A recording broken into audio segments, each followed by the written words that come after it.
মাননীয় সুকান্ত মজুমদার মহাশয়। সবাই মিলে হাততালি, হাততালি।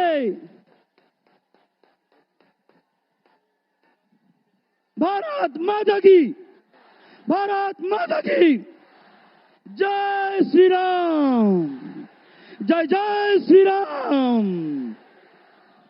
এখন বক্তব্য রাখছেন আমাদের এই পশ্চিমবঙ্গ প্রদেশের সভাপতি মাননীয় সুকান্ত মজুমদার মহাশয়।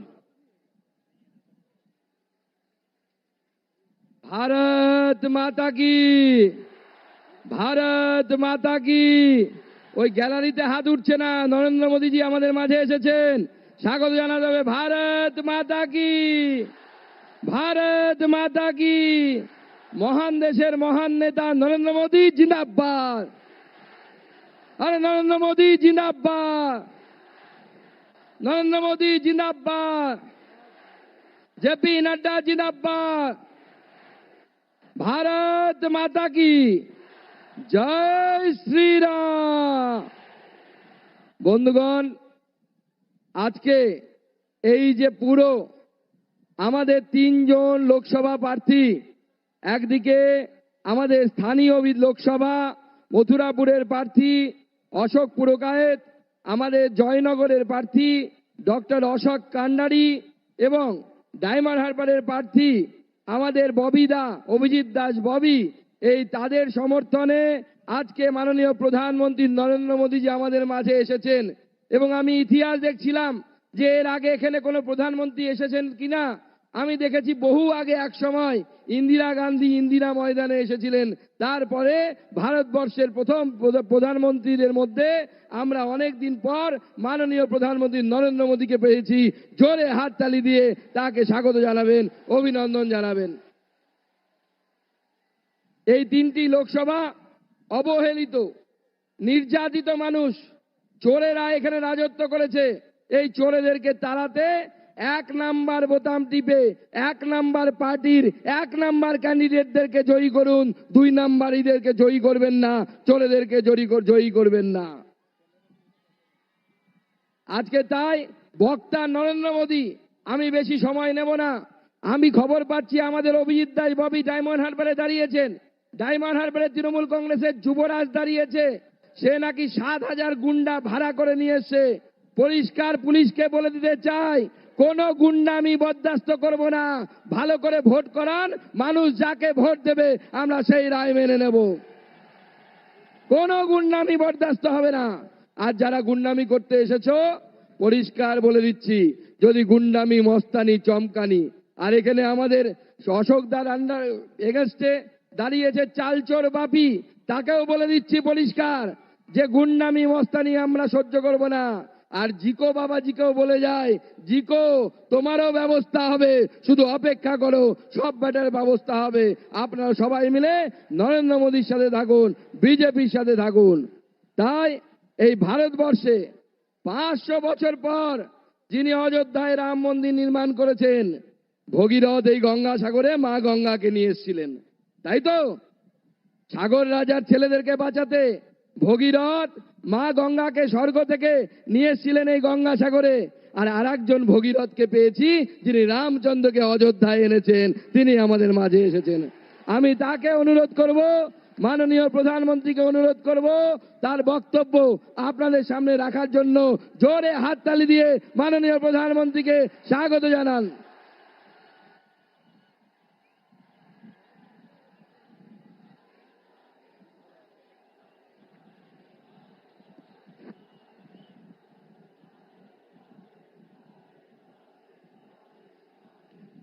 जय मां दुर्गा, जय मां दुर्गा, जय मां काली, जय मां काली। मथुरापुरेर पवित्र भूमिके आमी प्रणाम जानाई।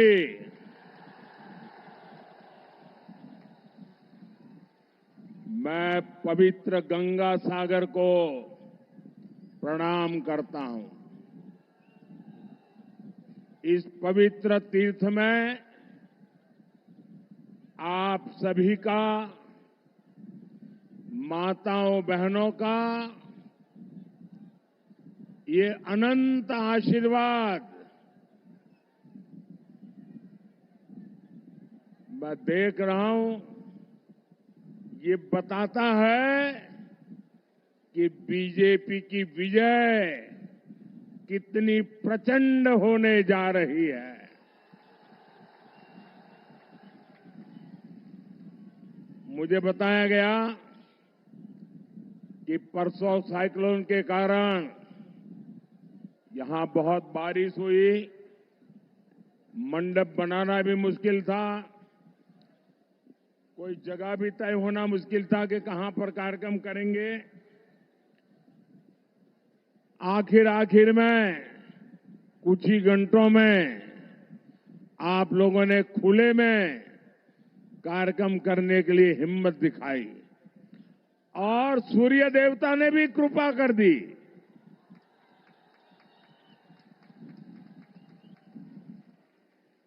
इतने कम घंटों में इतनी बड़ी रैली की योजना बनाना, मैं आप सबको हृदय से धन्यवाद देता हूं।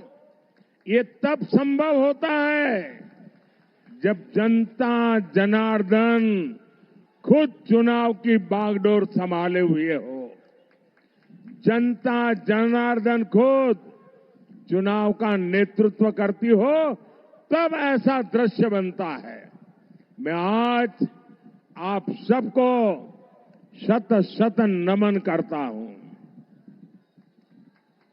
मैं आज आपके साथ ही कोलकाता के भी लोगों का आभार व्यक्त करूंगा। कल शाम कोलकाता के लोगों ने रोड शो में और उसके पहले भी और उसके बाद भी जो प्रेम दिया, जो स्नेह दिया, जो आशीर्वाद दिए, मैं ये दृश्य कभी भूल नहीं सकता हूं।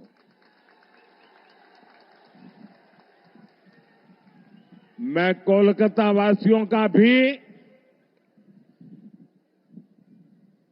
इतना लगाव, इतना उत्साह, उमंग, इतने भरपूर आशीर्वाद जी भर के आज मैं उनका धन्यवाद करता हूं।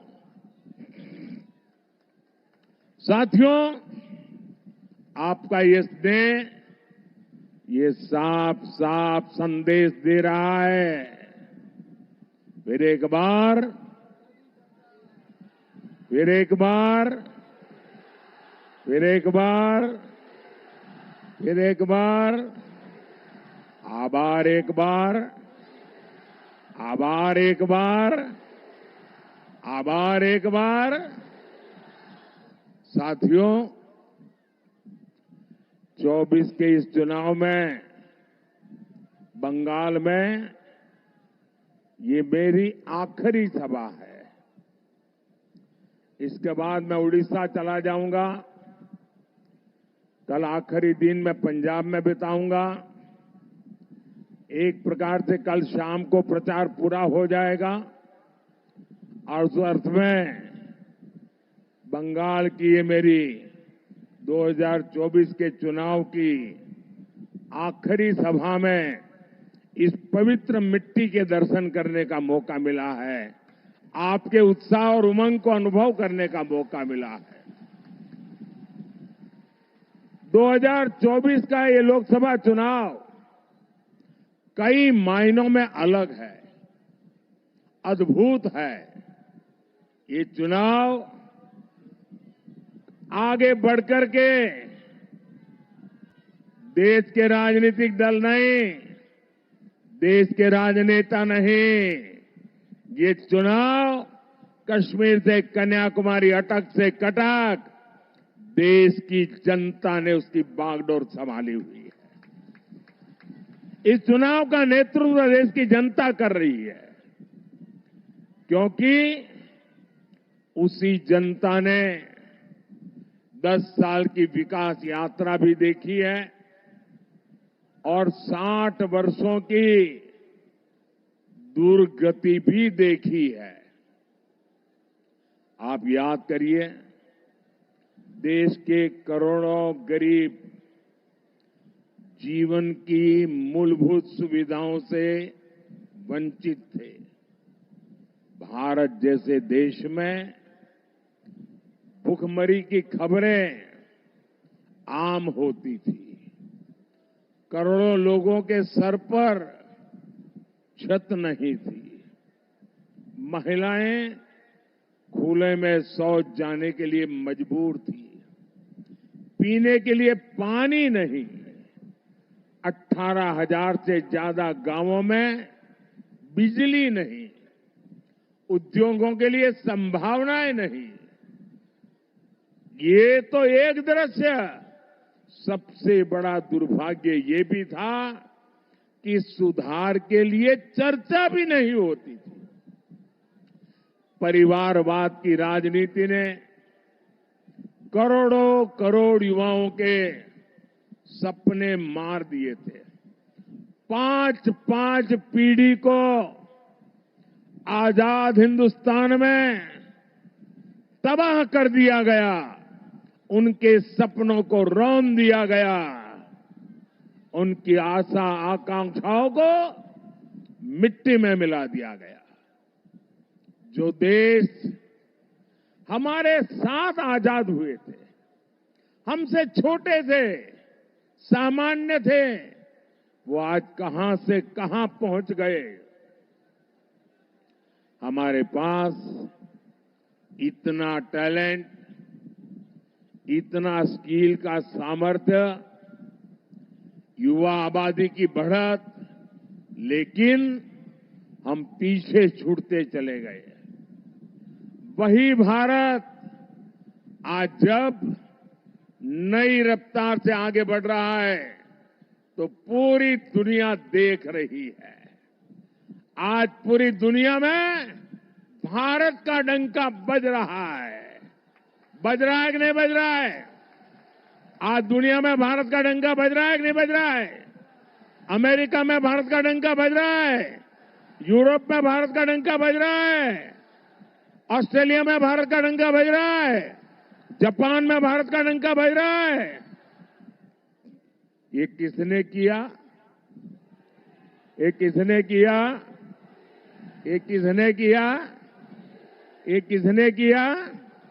ये किसने किया? जी नहीं, आपका जवाब गलत है। ये सब हुआ है आपके एक वोट की ताकत से। ये आपका वोट जिसने मोदी को मजबूत बनाया, और मोदी की मजबूत सरकार ने दुनिया में भारत का झंडा फहरा दिया। ये ताकत मोदी की नहीं, ये ताकत आपके एक वोट की है। हमने 10 साल में 4 करोड़ गरीबों को पक्के घर बना करके दिए हैं। 12 करोड़ से ज्यादा घरों तक पानी पहुंचाया। हर गांव तक बिजली पहुंचाई। आज हम विश्व की 5वीं बड़ी अर्थव्यवस्था है। हम तीसरी बड़ी अर्थव्यवस्था बनने की दिशा में तेज गति से आगे बढ़ रहे हैं। अब भारत विकसित भारत बनने की राह पर चल पड़ा है। अब आने वाले 5 साल स्वर्णिम भारत के निर्माण में निर्णायक भूमिका निभाएंगे। एक बहुत बड़ा टर्निंग पॉइंट है और इसकी शुरुआत 4 जून को होने जा रही है। साथियों, विकसित भारत के लिए विकसित बंगाल का निर्माण जरूरी है। ये तभी होगा जब आप ऐसे एमपी चुने जो इस विजन को लेकर चले। इसलिए मुझे बंगाल से ज्यादा आप कमल जिताकर भेजेंगे, इसका आशीर्वाद चाहिए।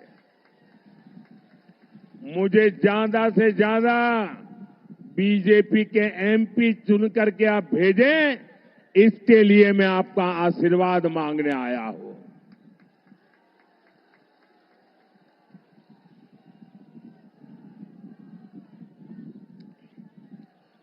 मैं आपको भरोसा देता हूं, मैं आपको गारंटी देता हूं,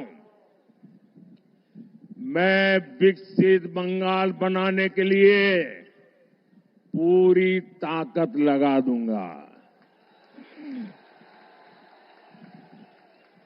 साथियों, टीएमसी और इंडी जमात वाले बंगाल को विपरीत दिशा में लेकर जा रहे हैं। बीजेपी पर बंगाल के लोगों का प्यार टीएमसी को बर्दाश्त नहीं हो रहा है। इसलिए टीएमसी बुरी तरह बौखलाई हुई है।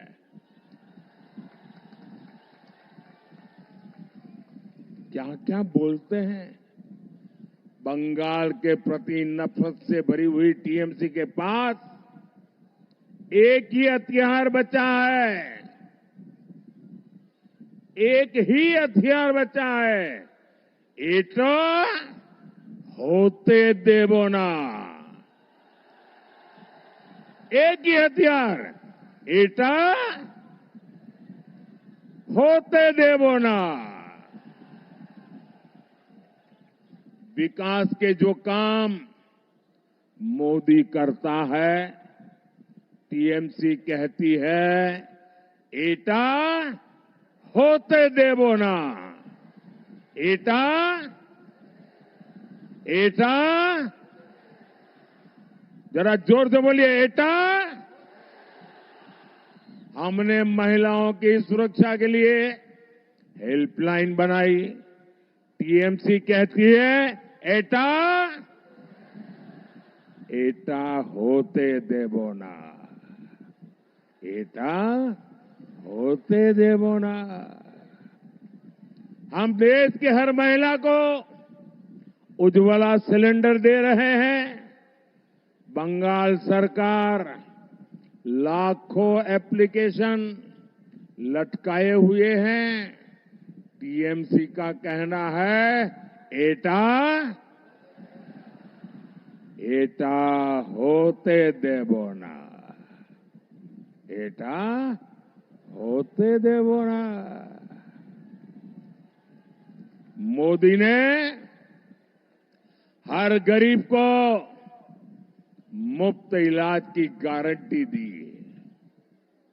अब हम 70 वर्ष से अधिक उम्र के हर बुजुर्ग को बीमारी में मुफ्त इलाज देंगे।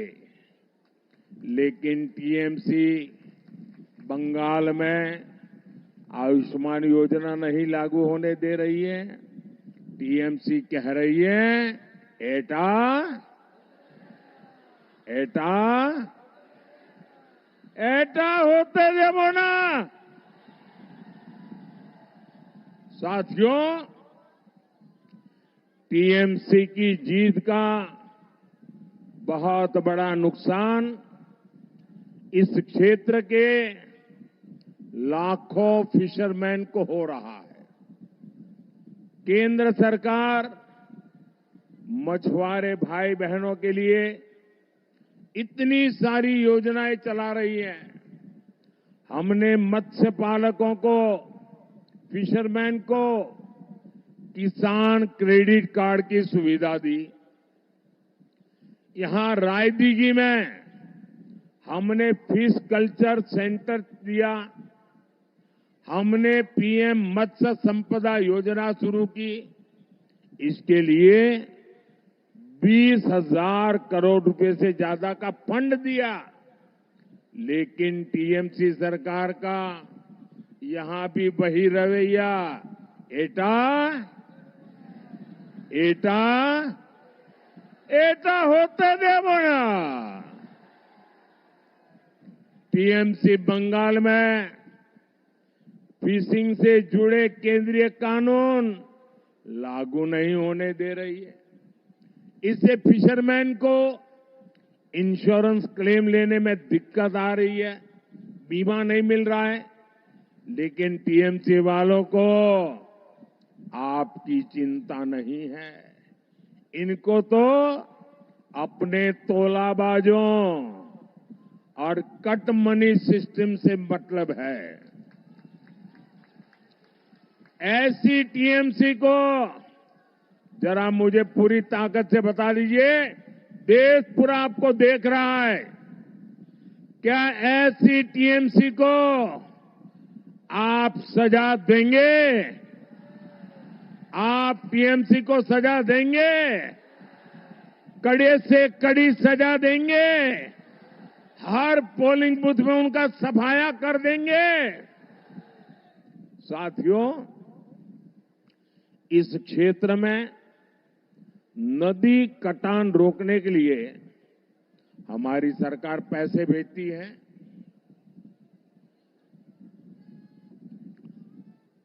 वो पैसा टीएमसी खा गई। इनका एक ही एजेंडा है, इनको हर चीज में काटमानी चाहिए। इनको तो काटमानी चाहिए। गरीबों के राशन में, पीएम आवास में, यहां तक कि बच्चों के मिड डे मील तक में काटमानी चाहिए, काटमानी चाहिए। साथियों, टीएमसी बंगाल के लोगों से इतनी चिढ़ी हुई है, टीएमसी बंगाल की पहचान को खत्म करने में लगी है। ये बंगाल के मठों को, साधु संतों तक को नहीं छोड़ रही। टीएमसी, इस्कॉन, रामकृष्ण मठ और भारत सेवाश्रम संघ जैसी संस्थाओं को गाली दे रही है। इसके गुंडे मठ पर हमला कर रहे हैं। राम मंदिर 500 साल बाद अयोध्या में प्रभु राम का मंदिर बना।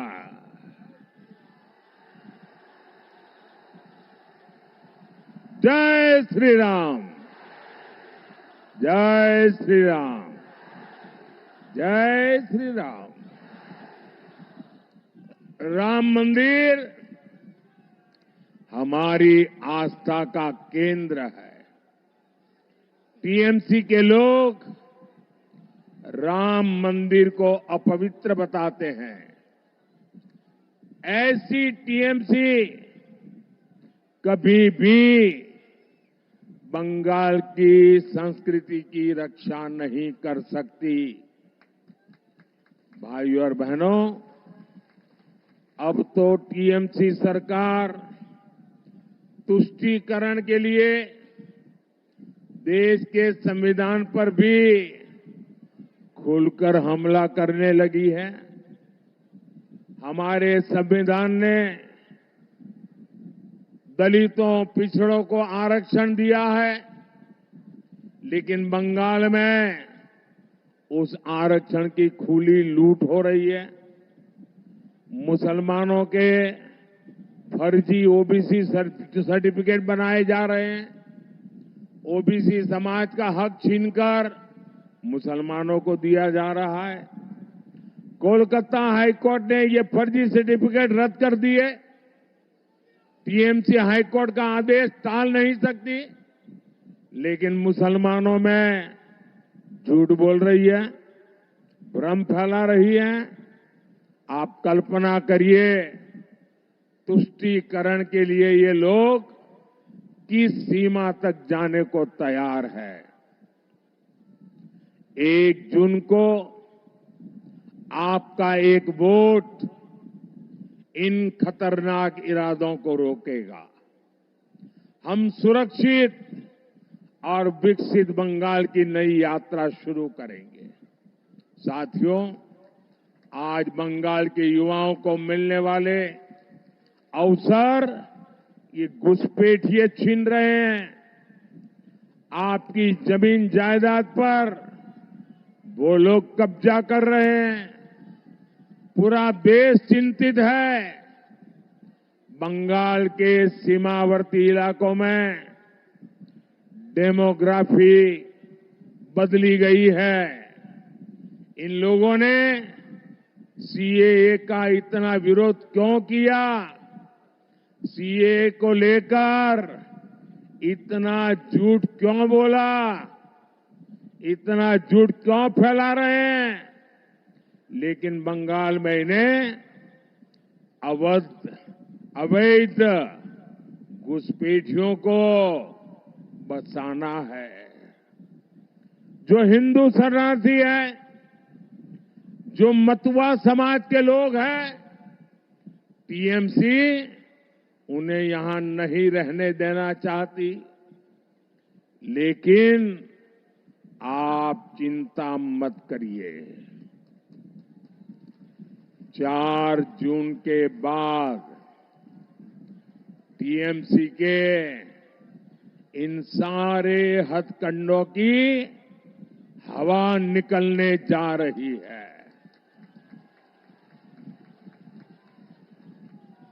हमारे मतुआ समाज, नामशूद्र समाज को उसके अधिकार मिलकर के रहेंगे, ये मोदी की गारंटी है। सभी शरणार्थियों को आन बान शान के साथ भारत की नागरिकता मिलेगी, ये मोदी की गारंटी है। साथियों, टीएमसी ने बंगाल और इस क्षेत्र को विकास से वंचित रखा है। लोग भी समझ चुके हैं, ईमानदारी से विकास ये केवल और केवल बीजेपी ही कर सकती है। हमने यहां 2 फूड प्रोसेसिंग यूनिट्स लगवाई है। हम कोलकाता पोर्ट के कंजेशन को भी कम करने के लिए काम कर रहे हैं। आप बीजेपी को बंगाल में मजबूत करिए। आपकी हर अपेक्षा बीजेपी ही पूरा करेगी। साथियों, इस बार आपका एक वोट देश की राजनीतिक दिशा भी बदलने का काम करेगा। 4 जून के बाद अगले 6 महीने में देश में बहुत बड़ा राजनीतिक भूचाल आने वाला है।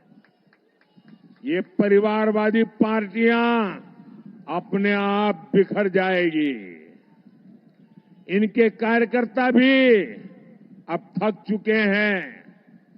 वो भी देख रहे हैं कि देश किधर जा रहा है और ये पार्टियां किधर जा रही है।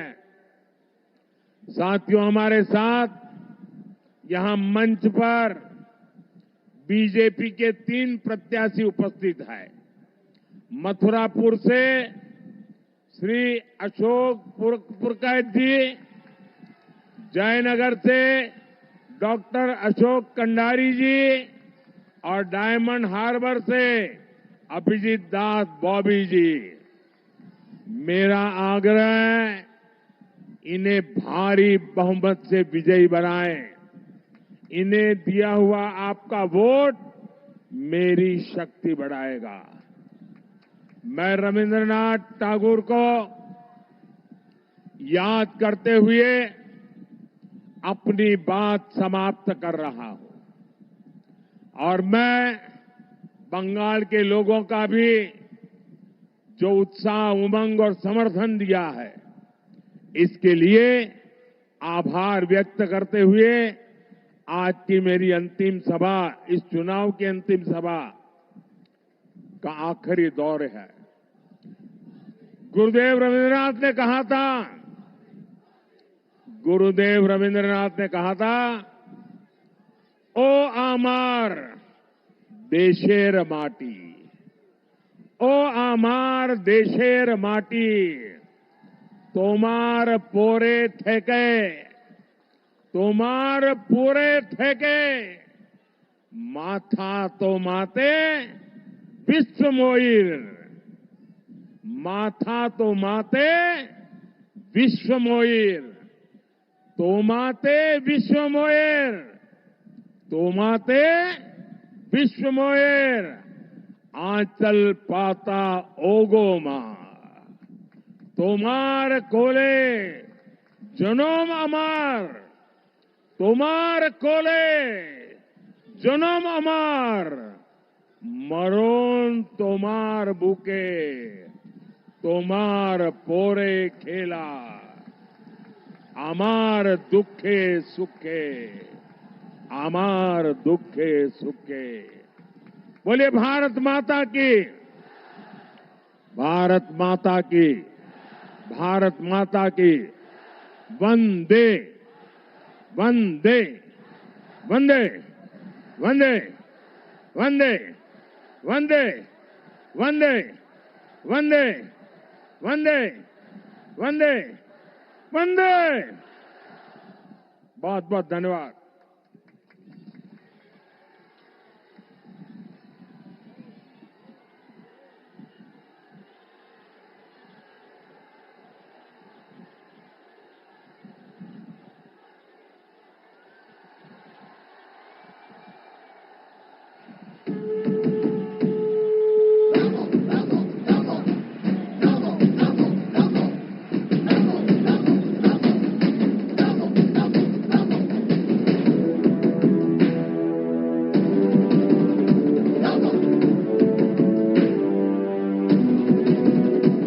हुंकार एक भरो भरो, धरा का हित करो करो, पाप से लड़ो लड़ो, आगे तुम बढ़ो बढ़ो।